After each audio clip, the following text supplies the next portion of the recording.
Hey everybody, it's good to see you. I thought it might be helpful if set up a video lecture for you guys, especially as we're going into the section on arthropods.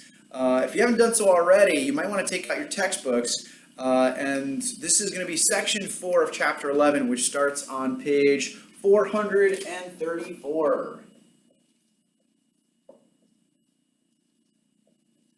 In your textbooks. Okay, so I think it'd be helpful if we started talking about like what an arthropod is. So if we break down the word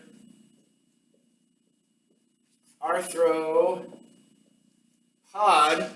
arthro comes from the word for joint or jointed, and pod or poda for foot or leg.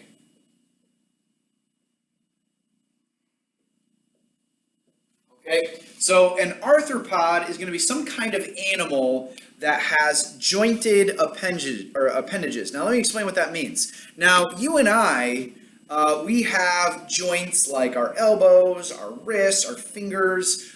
They allow us to move and bend, but that flexibility is limited to the structure of our skeletons. Now, human beings have an endoskeleton. All right, meaning our skeletal system is inside of our bodies. Earlier, we took a look at some different types of animals known as mollusks. And in some cases, mollusk is actually going to come from the word soft body, because mollusks, say an octopus. Octopuses are mollusks, and they have no skeleton.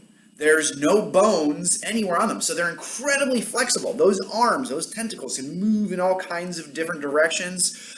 They have the ability to squeeze into really teeny tiny places, all because they lack a skeleton, all right? Well, arthropods are going to be animals that have a skeleton, but their skeleton, instead of being inside of them, is going to be an exoskeleton.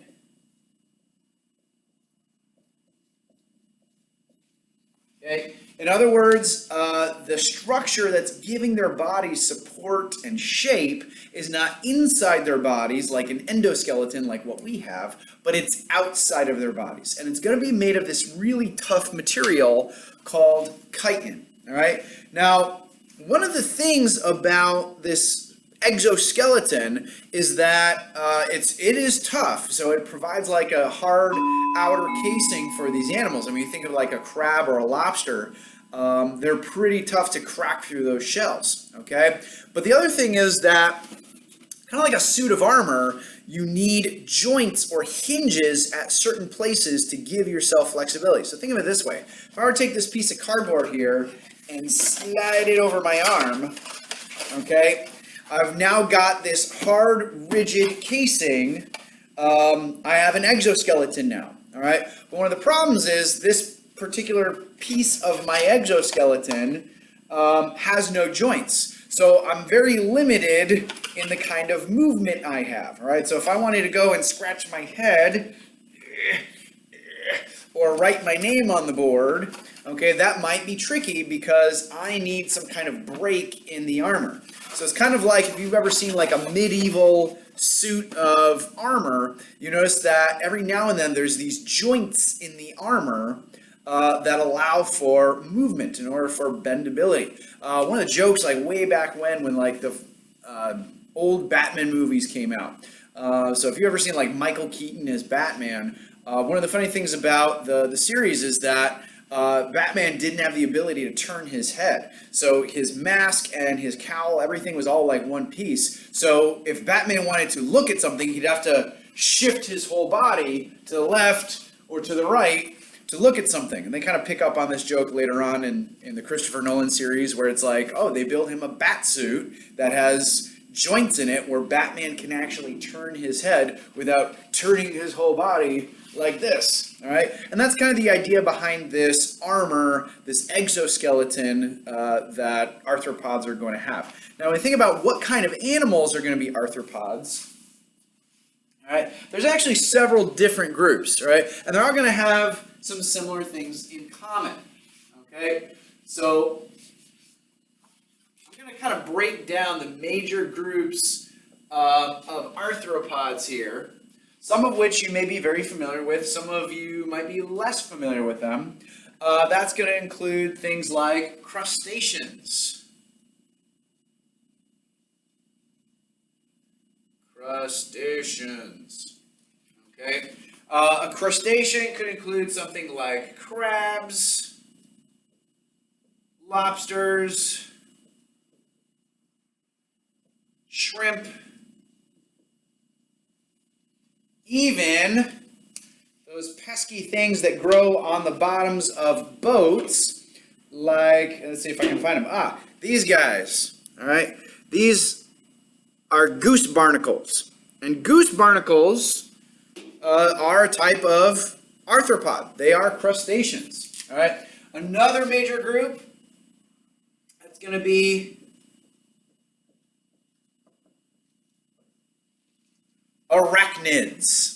All right, so an arachnid, that's going to include things like scorpions, spiders, as well as these funky looking things. You might have seen them before, a horseshoe crab, which most people would assume, because it's got the name crab in it, would think it's a crustacean, but actually they're not. They are arachnids. All right, so that's going to be spiders,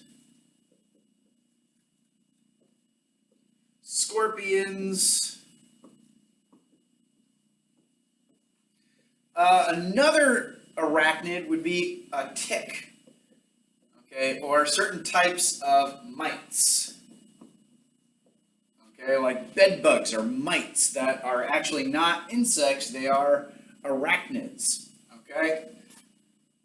Another group, well, we just mentioned them, is going to be insects. Now, of all the different groups of arthropods out there, insects is by far going to be the largest. So it's got the most variety or different types of species is going to fit into this category right here. Okay, so insects, that's going to be things like bees, wasps, hornets, beetles, ants, butterflies. Okay, and the list could go on and on. As we said, there are several hundreds of thousands of different types of insects. Now, one other group that might be a little surprising to you, because a lot of people might assume that it fits into the insect group, is going to be polypeds. Okay, or polypoda. Now, what on earth does that mean? All right. Well, the word poly just means many, and ped or poda, like arthropod, is a word for foot. So these are animals with many feet. What kind of animals do you think they're thinking about? All right. Well, that's going to include things like millipedes. All right. Millipedes and centipedes are going to be included in this group. So we're going to write them in there.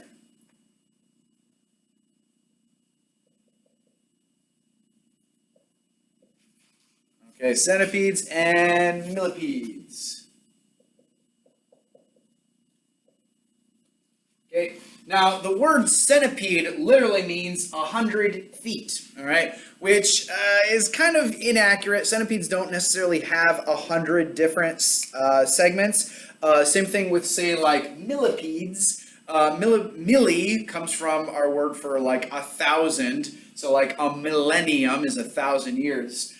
Millipedes do not have 1,000 feet, so they're kind of misnomers, but it's just a way of naming something. So it's you know that millipedes have way more segments and way more feet than, say, like millipedes do. And that's going to be some of the things that all of these different organisms are going to have in common. Not only are they composed of an exoskeleton made out of chitin with movable joints, many of them have appendages such as walking legs, jumping legs, some have wings, some are going to have different types of mouth part appendages. Many of them have antennae that are sense organs. So they're going to be a little more complex than, say, other kinds of organisms that we've studied so far, like sponges, corals, and they have way more different kinds of methods of movement, we'll put it that way, okay?